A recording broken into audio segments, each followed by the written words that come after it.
vehicle tank has been completely consumed by the ensuing fire. Crews had obviously, due to the location of this fire, had a number of issues regarding water supplies. There's no reticulated supply here, so we had to bring in tankers from our rural fire tankers, supplied water to the scene. These types of fires were difficult.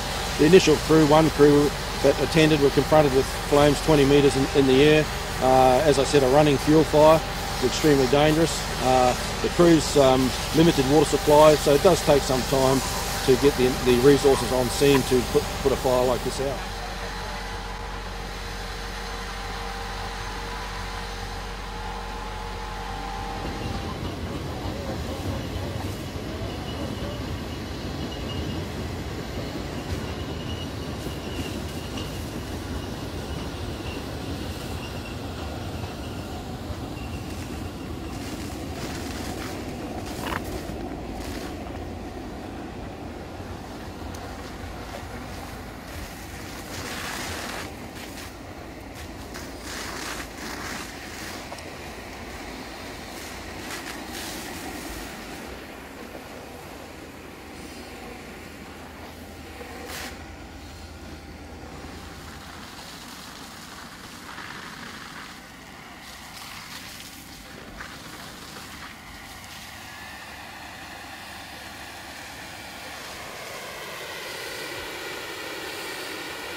The driver, as you had minor injuries, but as you could expect, was very shaken up on our arrival.